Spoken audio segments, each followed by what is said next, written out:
Praise the lord. దేవునికి మహిమ కలుగును గాక. ప్రభు నామంలో మీ అందరికీ వందనాలు. అందరు బాగున్నారా అండి? మీరందరూ బాగున్నారని మేము విశ్వసిస్తున్నాం. ప్రతిదినం మీ కొరకు ప్రార్థన చేస్తున్నాం. ఈ సమయంలో దేవుని వాక్యం వినడానికి మనమందరం మన హృదయాలను సిద్ధపరచుకుందాం. షకీనా మినిస్ట్రీ సంఘ కాపరి పాస్టర్ జి విజయ్ కుమార్ గారు ఈ సమయంలో మనకు వాక్య సందేశాన్ని అందిస్తారు. మనమందరం ప్రార్థనాపూర్వకంగా ఏకీభవించి దేవుని దీవెనలు పొందుదాం.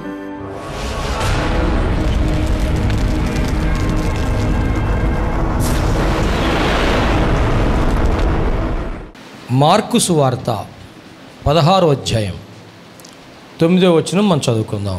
ఆదివారము తెల్లవారినప్పుడు యేసు లేచి తాను 7 దయ్యములను వెళ్ళగొట్టిన మగ్దలేనే మరియకు మొదట కనబడెను.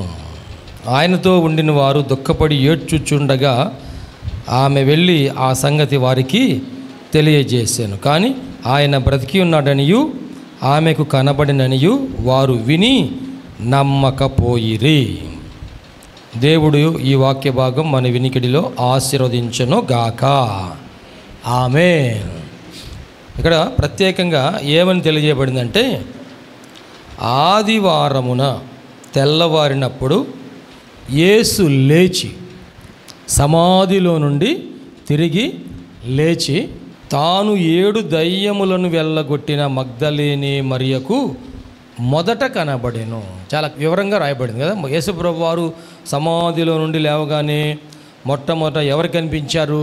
పేతురుకా, యోహానుకా, లేకపోతే ఆయన కన్న తల్లి మరియక, లేకపోతే ఆ యేసుప్రభు వారు పుట్టిన తర్వాత పుట్టిన సహోదరులకా, లేక 12 మంది శిష్యుల్లో ఎవరికి అనే సందేహం ఏమీ లేకుండా చాలా వివరంగా ఈ మాట రాయబడింది. తాను 7 దయ్యములను వెళ్ళగొట్టిన మగ్దలేనే మరియకు మొదట కనబడెను. దేవునికి మహిమ కలుగును గాక. హల్లెలూయా. మొట్టమొదటి యేసు ప్రభు వారు ఎవరు కనపడ్డారంటే మగ్దలేనే మరియకు కనబడ్డారు.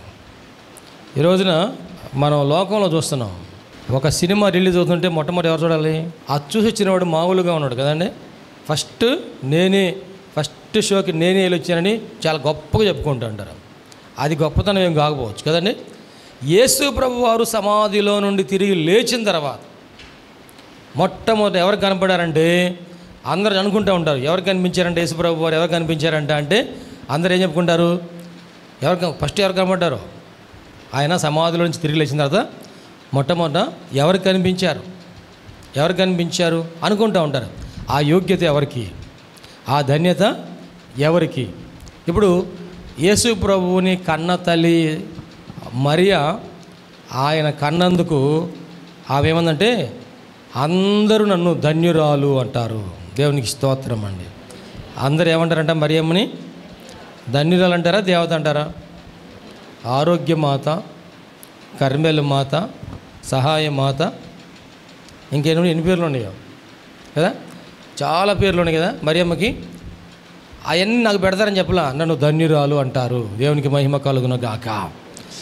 మనము వాక్యం తెలియకుండా చాలా పనులు చేస్తూ ఉన్నాం. వాక్యాన్ని చదవాలి, వాక్యాన్ని ధ్యానించాలి, వాక్యాన్ని పరిశోధించాలి. ఇక్కడ మగ్దలేనే మరియకు యేసు ప్రభు వారు మొట్టమొదట కనిపించినప్పుడు ఆమె వెళ్ళి ఏం చేసిందంట? ఆయనతో ఉండిన వారు దుఃఖపడి ఏడ్చుచుండగా ఆమె వెళ్ళి ఆ సంగతి వారికి తెలియజేశాను. కానీ ఆయన బ్రతికి ఉన్నాడనియు ఆమెకు కనబడిననియు వారు విని నమ్మకపోయిరి. ఆమె చెప్పినా కానంట వారు నమ్మలేదు అని లేఖనాల్లో మనం చూస్తూ ఉన్నాం. ప్రేమైన దేవుని బిడ్డలారా, యేసు ప్రభు వారు పరిచయం చేసినప్పుడు ప్రజలు ఎంతమంది వచ్చారు తెలుసా? యేసు ప్రభు దగ్గరికి జన సమూహాలు వచ్చారు. వందల సంఖ్యలో కాదు, వేల సంఖ్యలో వచ్చారు. అవునా కదా? వేల సంఖ్యలో వచ్చారు, రాలేదా? సాక్ష్యం ఏంటి? 5 రొట్టెలు 2 చిన్న చేపలు ఎంతమంది పంచిపెట్టారు? 5,000 మంది పురుషులకి. 5,000 మంది పురుషులకే. స్త్రీలు పిల్లలు ఏమండి ఎంతమంది ఉన్నారు? పురుషులకే 5,000 మంది ఉంటే ఇంకా మిగిలిన స్త్రీలు ఎంతమంది ఉన్నారు, పిల్లలు ఎంతమంది ఉన్నారు? అందరికీ వేల మందికి ఆహారం పంచిపెట్టడం జరిగింది. ఆయన దగ్గరికి వచ్చిన వారు ఎంతమంది అంటే వేలాది మంది. లక్షలాది మంది, ఆ పట్టణమంతయు అని రాయబడింది. అలాగే ఆయన దగ్గర మేలు పొందిన వారు ఎంతమంది అంటే వేలాది మంది. దేవునికి మహిమ కలుగును గాక. ఆయన ద్వారా స్వస్థత పొందిన వాళ్ళు ఎంతమంది అంటే వేలాది మంది. ఆయన ద్వారా విడుదల పొందినవారు, దయ్యాలు విడుదల పొందినవారు ఎంతమంది అంటే వేలాది మంది. మేలు పొందిన వారు ఎంతమంది అంటే లెక్కలేనంతమంది. గమనించండి, ఆయన సువార్త ప్రకటించినప్పుడు ఇన్ని వేల మంది వచ్చారే, చివరికి సిలువను మోసుకుని వెళ్ళేటప్పుడు ఎంతమంది వచ్చారు? సిలువను మోసుకుని వెళ్ళేటప్పుడు ఆయనతో కూడా ఎంతమంది వచ్చారు? ఆయన సిలువ వేయబడే సమయంలో గొల్గొతా కొండ మీద ఆయనతో కూడా ఎంతమంది ఉన్నారు? చివరికి 12 మంది శిష్యులలో ఎంతమంది ఉన్నారంట? ఒకే ఒక్కడు ఉన్నాడు. ఒకే ఒక్కడు అపోస్తలుడైన యోహాను ఉన్నాడు. కానీ ఈ మగ్దలేనే మరియా అక్కడ కూడాను సిలువ దగ్గర ఆమె నిలుచున్నది. దేవునికి మహిమ కలుగును గాక. హల్లెలూయా. ఈమె ఎవరయ్యా అంటే లేఖన భాగంలో ఏమని రాయబడిందంటే ఈమె గురించి చరిత్రలో ఆమె మగ్దాల అను గ్రామానికి చెందిన స్త్రీ అని చరిత్రలో తెలియజేయబడింది. మగ్దాల అను గ్రామము మగదాను ప్రాంతము అని దల్మనూత అని కూడా పిలువబడింది. మగదాను ప్రాంతం. మత్తయి సువార్త 15:39 తరువాత ఆయన జనసమూహములను పంపివేసి దోణి ఎక్కి మగదాను ప్రాంతములకు వచ్చెను. ఏ ప్రాంతం అమ్మా? మగదాను ప్రాంతమునకు వచ్చెను. ఆ ప్రాంతానికి సంబంధించిన ఊరు పేరు మగ్దాలా అను ఊరు. తర్వాత మార్కు సువార్త 8:10 ఆయన తన శిష్యులతో కూడా దోణి ఎక్కి దల్మనూత ప్రాంతమునకు వచ్చెను. ఇక్కడ దల్మనూత అనగా కూడా ఈ మగ్దాల ప్రాంతమునకు సంబంధించినటువంటి ప్రాంతము అని దేవుని యొక్క లేఖనము సెలవిస్తుంది. ఈ ప్రాంతంలోనంట ఎంతో ఖరీదైన నీలిరంగు ఉత్పత్తి చేసే మొక్కలను సాగుబడి చేసేవారంట. అక్కడ ఎంతో అందమైన రంగులు ఉత్పత్తి చేసే ప్రాంతంగా, వ్యాపారంగా అక్కడ అభివృద్ధి చెందిందంట. అక్కడ ఈ రంగులకు ఆకర్షితులైనటువంటి వారు అక్కడికి చాలామంది వచ్చేవారంట. రంగురంగుల వస్త్రాలు, రంగురంగుల వస్తువులు అవన్నీ కూడా ఆ ప్రాంతంలో తయారు చేసేవారు. అక్కడ చాలా వ్యాపారం జరిగేది. ఆ వ్యాపారం జరిగిన చోటని రంగురంగుల అలంకారాలతో ఉండేవాళ్ళంట. అక్కడే చాలా రంగురంగులటువంటి పాపం కూడా జరిగేదంట ఆ ప్రాంతంలో. ఆ పాపం జరుగుతున్నాయంటే అక్కడ సైతాను ఎక్కువగా పనిచేస్తాం. చూడండి, ఇక్కడ ఈమె ఆ ప్రాంతంలో చాలా ఆకర్షణీయమైన ప్రాంతంలో ఉంది. అక్కడ అంట ఎక్కువ దయ్యాలు సంచరించే, పాపం జరిగే చోట ఏముంటాయండి? దేవదూతలు ఉంటారా, దయ్యాలు ఉంటాయా? దురాత్మలు. దేవదూతలు ఉండరు కానీ దురాత్మలు. ఆ దురాత్మలు సంచరిస్తూ ఉండేయంట. ఆమెకు 7 దయ్యాలు పట్టి ఎంతో బాధపడిందంటండి. మార్కు సువార్త 16:9 మనం చదువుకున్నాం కదా. 7 దయ్యములను వెళ్ళగొట్టిన అని రాయబడింది. అంటే ఆమెకి ఎన్ని దయ్యాలు పట్టినట్టండి? 7 దయ్యాలు పట్టాను, 7 దయ్యాలు పట్టాను అని అక్కడ లేఖనంలో తెలియజేయబడతాం. అంటే ఒక మనిషికి ఎన్ని దయ్యాలు పట్టవచ్చు? ఏమండి, ఒక మనిషికి ఎన్ని దయ్యాలు పట్టవచ్చు? ఒక దయ్యం పడితే చాలదా బాడీ చేయడానికి? ఒక దయ్యం పట్టిన అమ్మాయికి ప్రార్థన చేస్తూ ఉన్నాం. ప్రార్థన చేస్తూ ఉంటే ఆ దయ్యం బయటపడింది. నేను అడిగా, ఏం పేరు నీ పేరు అంటే ఏదో పేరు చెప్పింది. దయ్యాలు ఏం చెప్తాను అని పేరు చెప్తే చెప్పా. యేసు ప్రభు వారు దయ్యం పట్టిన వ్యక్తిని అడిగాడు. ఆ దయ్యాలు బయటకు వచ్చినప్పుడు అడిగాడు, మీ పేరేం పేరు, నీ పేరేం పేరు అంటే, మేము చాలామంది ఉన్నాం కాబట్టి మేము ఎవరంటే మేము సేన అన్నారు. ఎన్ని దయ్యాలు ఉన్నాయంట? ఒక సేన. అన్ని దయ్యాలు పట్టినటువంటి ఆ వ్యక్తి ఉన్నాడు. అంటే ఒక మనిషికి ఎన్ని దయ్యాలను పట్టవచ్చు, ఎంతకాలమైనా వారిలో ఉండవచ్చు. ఒక ఆమె నడుము వంగిపోయినటువంటి స్త్రీ ఉంది. ఎంతకాలం నుంచి నడుము వంగిపోయిందంట? ఎంతకాలం అండి? అక్కడ చూడండి, వాక్యం చదవండి, మాట చదవండి. లూకాసు వార్త 13వ అధ్యాయం 10-11 వచనాలు. విశ్రాంతి దినమున ఆయన ఒక సమాజ మందిరంలో బోధించుచున్నప్పుడు 18 ఏండ్ల నుండి బలహీనపరచు దయ్యము పట్టిన ఒక స్త్రీ ఎన్ని సంవత్సరాల నుంచి అంటండి? 18 ఏండ్ల నుండి 18 సంవత్సరాల నుండి బలహీనపరచు దయ్యము పట్టిన బలహీనపరిచే దయ్యం పట్టిన ఒక స్త్రీ అచ్చట ఉండెను. ఆమె నడుము వంగిపోయి ఎంత మాత్రమును చక్కగా నిలువబడలేకుండెను. ఆమె 18 సంవత్సరాల నుంచి దయ్యం పట్టిందంటాడు. దయ్యం పట్టంగానే ఆయనకి ఏమైందంట?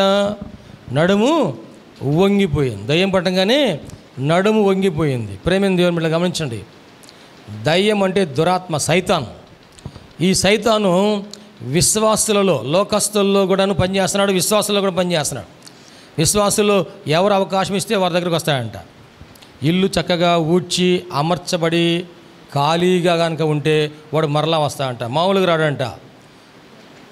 వాడు తనకంటే చెడ్డవైన మరి 7 దయ్యములను వెంట పెట్టుకొని వస్తాడంట. అందుకని మన ఇల్లు ఖాళీగా ఉండకూడదు, మన మనసు ఖాళీగా ఉండకూడదు, మన నోరు ఖాళీగా ఉండకూడదు. నోరు ఏం చేస్తుండాలి? దేవుణ్ణి స్తుతిస్తూ ఉండాలి, దేవుణ్ణి ప్రార్థిస్తూ ఉండాలి, దేవుణ్ణి కీర్తిస్తూ ఉండాలి, దేవుని నామాన్ని మనము స్మరణ చేస్తూ ఉండాలి, జ్ఞాపకం చేసుకుంటూ ఉండాలి, వాక్యం మాట్లాడుతూ ఉండాలి. ప్రేమ దేవుని బిడ్డలారా, వాక్యం తెలియజేస్తూ ఉండాలి, పాటలు పాడుతూ ఉండాలి, దేవుణ్ణి స్తుతిస్తూ ఉండాలి, ఆరాధిస్తూ ఉండాలి, అన్య భాషలతో మాట్లాడుతూ ఉండాలి. ఇలాగున మన హృదయం ఖాళీగా ఉండకూడదు, మన ఇల్లు ఖాళీగా ఉండకూడదు, మన జీవితం ఖాళీగా ఉండకూడదు, మన కుటుంబం ఖాళీగా ఉండకూడదు. ఇక్కడ ఆ తల్లి అంట 18 సంవత్సరాల నుంచి దయ్యం పట్టి బాధపడుతుందంట. ఆ శరీరంలో సైతాను కార్యాలు ఉన్నప్పుడు శరీరానికి అనారోగ్యం వచ్చింది. ఆమె ఏం చేసిందంట? ఆ దయ్యం పట్టిన తర్వాత ఆమె నడుమంట వంగిపోయిందంట. స్ట్రైట్గా ఉన్నటువంటి ఆమె నడుము ఏమైపోయిందంటండి? వంగిపోయింది, క్రమంగా వంగిపోయింది. ఇలా నిలబడలేకపోతుంది. ఎలా నడుస్తుంది? ఇలాగ వంగిపోయి ఇలా నడుస్తాం, వంగిపోయి. ఏందేమో నిలబడమంటే నేను నిలబడలేకపోతుంది అన్నయ్య. ఏమైంది? నడుము వంగిపోయింది. నడుము పని చేయట్లేదు. 1 సంవత్సరమా 2 సంవత్సరాలా? 18 సంవత్సరాలు. ఎక్కడుంది ఆమె? ఇంట్లో ఉందా? సమాజ మందిరంలో. ఏమో ఎక్కడుందమ్మా ఆమె? సమాజ మందిరంలో, ప్రార్థనా మందిరంలో ఉందా లేదా? ఈరోజు నడుము వంగిపోయిన వాళ్ళేమో ప్రార్థనా మందిరంలో ఉంటున్నారు, అనారోగ్యం వచ్చిన వాళ్ళేమో ప్రార్థనా మందిరంలో ఉంటున్నారు. అనారోగ్యం లేకుండా ఆరోగ్యంగా ఉన్న వాళ్ళు ఏం చేస్తున్నారు? మందిరంలో ఉంటులా. ఆరోగ్యంగా ఉన్నవాళ్ళు మందిరంలో ఉంటులా. అనారోగ్యం వచ్చిన వాళ్ళు మందిరంలోకి వస్తున్నారు. ఆరోగ్యం వచ్చిన వాళ్ళు మందిరంలో ఉండకుండా లోకంలో ఎక్కడెక్కడో ఏమేం చేస్తున్నారు ఎవరికి తెలియదు. దేవునికి స్తోత్రం. ఈ నడుము వంగిపోయినటువంటి ఆమె మందిరంలోనే ఉన్నది. దేవునికి మహిమ కలుగునుగాక. ఏదో ఒక రోజున ఆ రక్షకుడు వస్తాడు, ఏదో ఒక రోజున నన్ను బాగు చేసే ప్రభువు వస్తాడు. ఈ దేవాలయంలోనికి ఆయన వస్తాడు. వచ్చినప్పుడు ఆయనే నన్ను బాగు చేస్తాడు. డాక్టర్లు బాగు చేయలేరు, మనుషులు బాగు చేయలేరు, మాంత్రికులు బాగు చేయలేరు, శక్తులు బాగు చేయలేరు, ఇంకేమీ బాగు చేయలేరు. ఆ సృష్టికర్త అయిన దేవుడే నాకు బాగు చేస్తాడు. ఈ మందిరంలోకి వస్తాడు.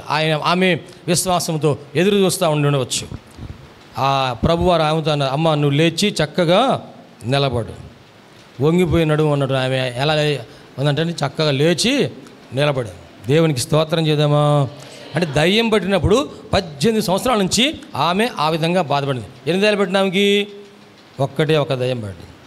ఒక్కటే ఒక బలహీనపరిచే దయ్యం. ఈ రోజున కూడా చాలామంది అటువంటి దయ్యాలు పీడిస్తూ ఉన్నాయి, బలహీనపరుస్తూ ఉన్నాయి, బలహీనపరుస్తున్నాయి.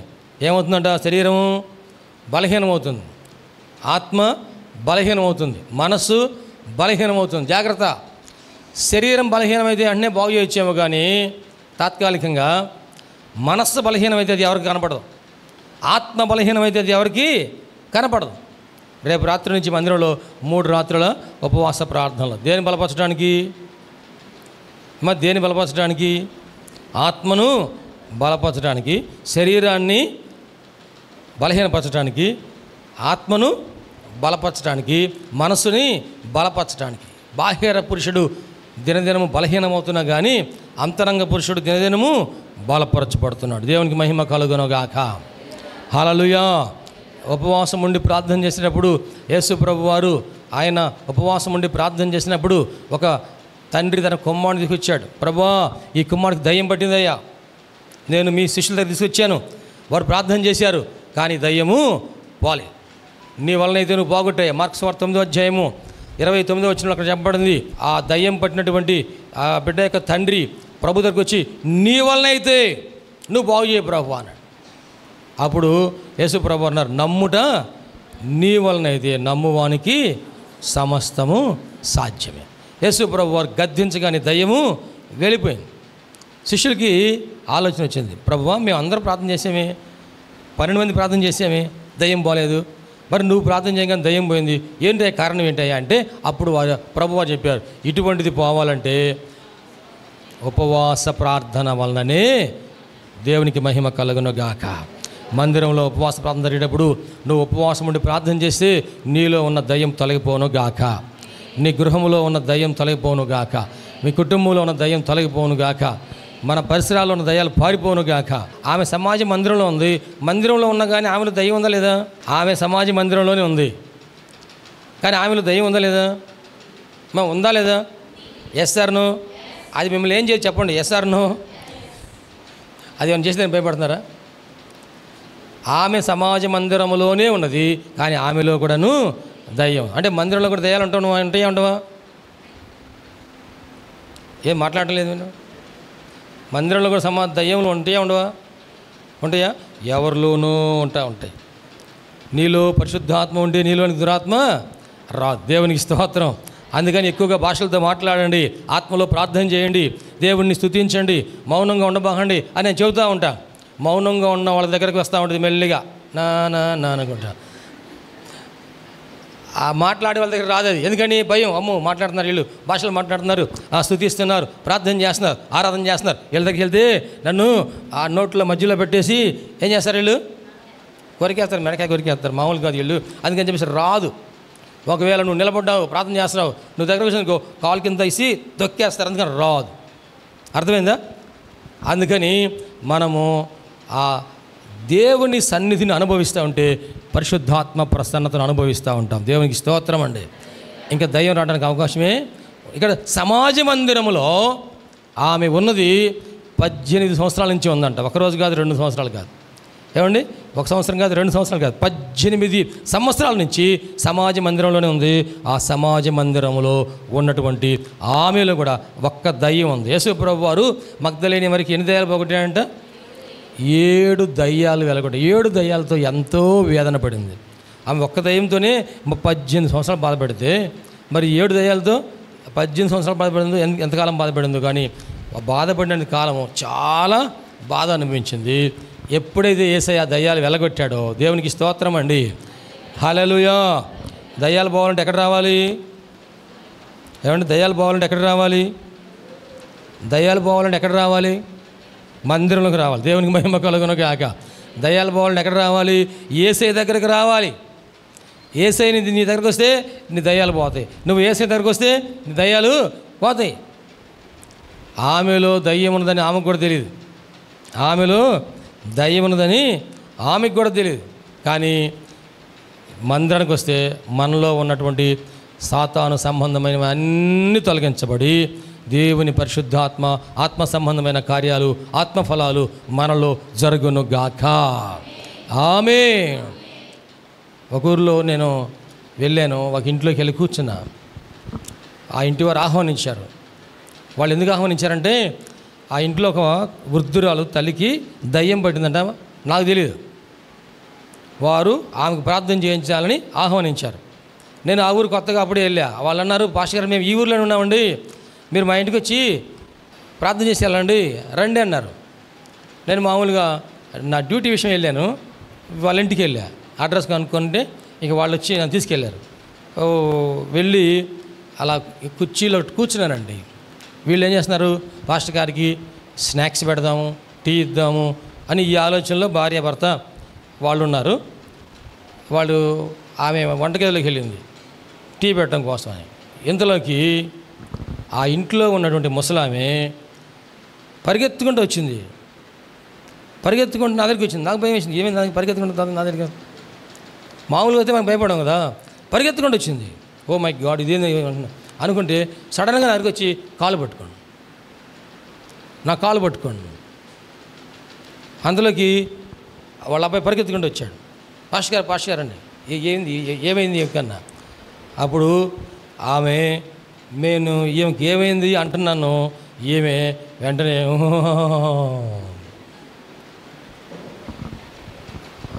వెంటనే ఇంకా కేకలేస్తూ ఉంది, అరుస్తూ ఉంటే నేను అన్నాను, ఇంక ఏమైంది ఇంకి అంటే అప్పుడు వాళ్ళ ఇంట్లో వాళ్ళు చెప్పారు, ఈమెకి దయ్యం పట్టినప్పుడల్లా ఫిట్స్ వస్తున్నాయండి. దయ్యం పట్టినప్పుడల్లా ఫిట్స్ వస్తున్నాయి. ఫిట్స్ వచ్చి పడిపోతాను. నేను చూస్తున్నా అక్కడ ఫిట్స్ రాలా. ఫిట్స్ వచ్చి పడిపోతుంది అన్నారు కదా, చూస్తే ఫిట్స్ రాలా. ఫిట్స్ రాకపోతే నేను స్తుతిస్తూ ఉన్నా, యేసు రక్తమే జయం. దయ్యం పట్టిన వాళ్ళు కనపడినప్పుడు మనం ఏం చేయాలి? ఎవరన్నా దయ్యం పట్టిన వాళ్ళు మీ ఇంటికి వచ్చాను వాళ్ళకి ఏం చేయాలి? మీ ఇంట్లో వాళ్ళకి దయ్యం పడితే ఏం చేయాలి? ఇంకేం మాట్లాడవద్దు. నీకేమైంది, నీకేముందా, ఏమీ అవసరం లేదు. యేసు రక్తమే, యేసు రక్తమే, యేసు రక్తమే అంటే మీరు జయం చెప్తారు, యేసు రక్తం చెప్పరా? యేసు రక్తమే చెప్పండి. యేసు రక్తమే జయం, యేసు రక్తమే జయం, యేసు రక్తమే, యేసు రక్తమే జయం, యేసు రక్తమే జయం. నేను అదే మనసులో అనుకుంటున్నాను. అందులోకి పరిశుద్ధ ఆత్మదేవుడు నాలోనికి వచ్చాడు కనుక నేను అన్య భాషలతో ప్రార్థన చేస్తాను. అన్య భాషలతో పెద్దగా ప్రార్థన చేయొచ్చు, అన్య భాషలతో మౌనంగా కూడా ప్రార్థన చేయొచ్చు. జాగ్రత్త నేర్చుకోండి. అన్య భాషలు క్రొత్తగా ఆత్మతో నింపబడిన వారు అన్కంట్రోల్గా ఉండొచ్చేమో, కానీ ప్రవక్తల ఆత్మలు ప్రవక్తల స్వాధీనంలో ఉంటాయి. ప్రవక్తల స్వాధీనంలో ఉంటాయి. మనం సంఘంలో ఆరాధన చేసేటప్పుడు అందరం ఇక్కడ స్వేచ్ఛగా ఆరాధన చేయొచ్చు కాబట్టి ఇక్కడ భాషలతో ధారాళంగా మాట్లాడుకోవచ్చు. ఒకవేళ నువ్వు ఇంట్లో కనుక భాషలతో మాట్లాడుతున్నావు అనుకోండి, అప్పుడు నీ ఇంట్లో నీ కుటుంబ సభ్యులో యేసయ్యను తెలియని వారు ఎవరైనా ఉన్నారనుకోండి, ఏమనుకుంటారు? వీళ్ళు ఏదో పిచ్చి మాటలు మాట్లాడుతున్నారు అనుకుంటారు. నీ పక్కింటి వాళ్ళకి భాషలు వినపడుతూ ఉంటాయిగా. మనం భాషలతో మాట్లాడినప్పుడు సైలెంట్గా మాట్లాడతామా, చిన్నగా మాట్లాడతామా? పెద్దగా మాట్లాడుతున్నప్పుడు పక్కన ఉన్న వాళ్ళకి వినబడినప్పుడు ఏమైంది అని అనుకుంటూ ఉంటారు కదా. అందుకని ప్రార్థనలో ఇంట్లో ప్రార్థన చేసినప్పుడు మీరు మీ ఇంట్లో వినబడేట్టుగా మాట్లాడుకోవచ్చు. సంఘంలో ప్రార్థన చేసినప్పుడు స్వేచ్ఛగా ప్రార్థన చేయండి. సంఘంలో ప్రార్థన చేసినప్పుడు స్వేచ్ఛగా ఆరాధన చేయండి. ఆత్మలో ప్రార్థన చేయండి. అన్ని భాషలతో మాట్లాడండి. దేవుని ఆరాధించండి. మీరు భాషలతో మాట్లాడుతున్నారంటే ఎవరితో మాట్లాడుతున్నారు? దేవునితో మాట్లాడుతున్నారు. దేవునికి స్తోత్రం చేద్దామా? మరి దేవునితో మాట్లాడేటప్పుడు నీ దగ్గర దయ్యం వచ్చిందా? దేవునితో మాట్లాడుతుంటే ఎవడన్నా రావడానికి ఆటంకం పరచడానికి ఏదైనా అవకాశం ఉందా?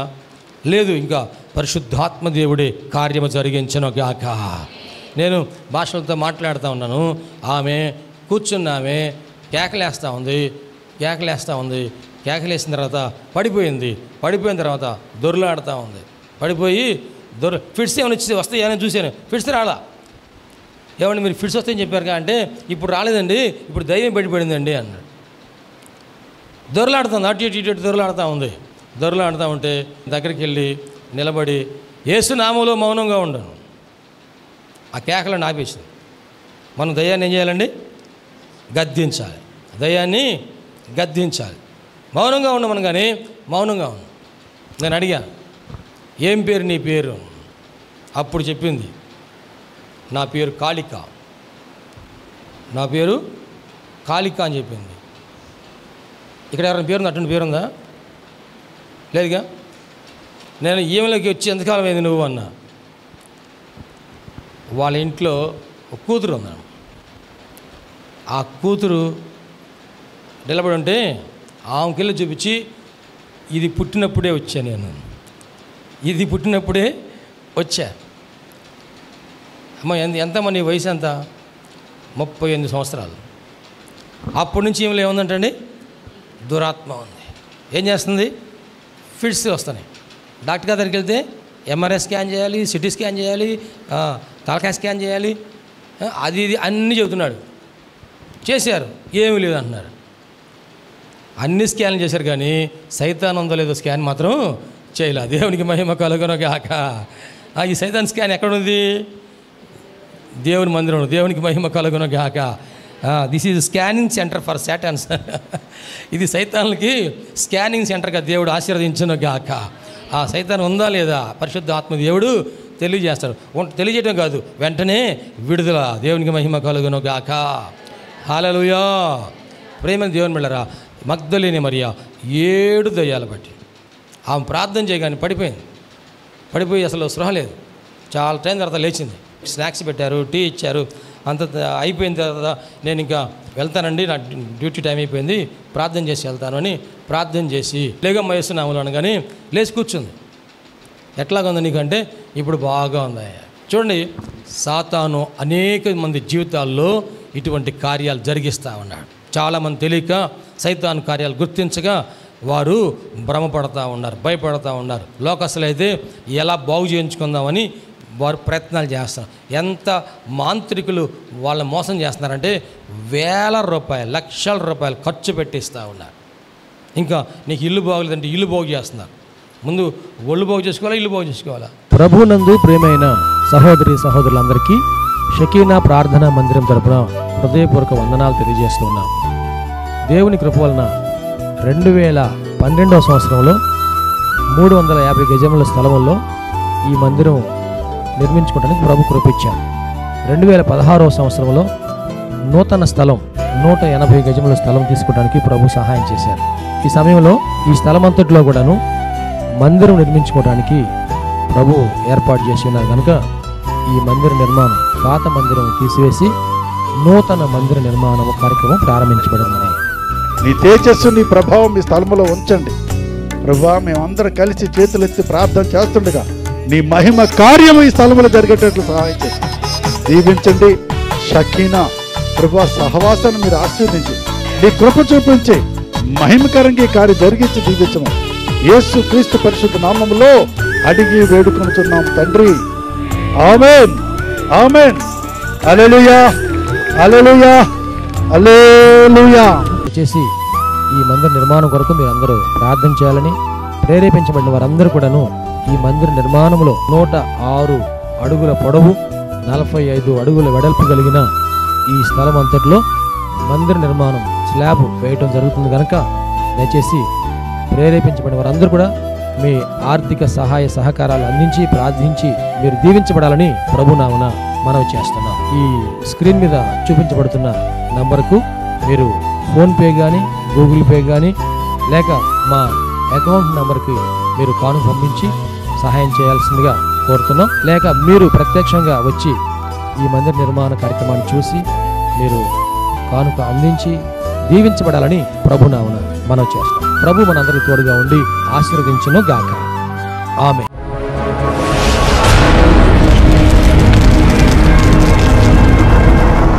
ప్రభునందు ప్రియమైన సహోదరి సహోదరులారా, షకీనా ప్రార్థనా మందిరము దేవుని కృప వలన 2012వ సంవత్సరము మే నెల 1వ తారీఖున ప్రతిష్ఠ చేయబడి దేవుని పరిచర్యలో అనేక మందికి దీవెనకరంగా ఉండడానికి ప్రభు కృప ఇచ్చున్నారు. దేవుడు ఆ మందిరము నిండిపోనట్లుగా అనేక మందిని ప్రభు నడిపించున్నారు. మందిరము సరిపోకపోవడం వలన మందిరం ప్రక్కనే ఉన్న ఖాళీ స్థలము కొనడం జరిగింది. 180 గజాల ఈ స్థలము తీసుకోవడానికి ప్రభు కృపను గ్రహించి ఆశీర్వదించారు. ఈ స్థలము భారీ వ్యయంతో కూడుకుంది కనుక ఈ స్థలమునకు కావలసినటువంటి మరి అవసరతలు చాలా ఉన్నాయి. దయచేసి ప్రభు మీ హృదయంలో ప్రేరేపించిన ప్రకారముగా మీరు మీ కానుకలు, అర్పణలు, మీ ఆర్థిక సహాయ సహకారాలు అందించి ఈ పరిచర్యలో మీరు పాలుపంపులు కలిగి దేవుని యొక్క దీవెన పొందవలసిందిగా ప్రభునామమున మనవి చేస్తూ ఉన్నాం. మీ కానుకలు, మీ అర్పణలు మా యొక్క బ్యాంక్ అకౌంట్ నెంబర్కు పంపించాలనుకున్నవారు బ్యాంక్ అకౌంట్ నెంబర్ పంపించండి. వ్యక్తిగతంగా మమ్మల్ని కలిసి మీరు ఇవ్వాలనుకున్నవారు వ్యక్తిగతంగా కలిసి మీరు ఇచ్చి దీవెనలు పొందాలని ప్రభునామమున మనవి చేస్తూ ఉన్నాం. ఈ దేవుని కార్యములో మీరు పాలుపంపులు కలిగి ఉండడానికి ఇష్టపడుతున్నందుకు ప్రభునామమున వందనాలు తెలియజేస్తూ దేవుడు మిమ్మల్ని అందరినీ ఆశీర్వదించును గాక. అందరికీ వందనాలండి.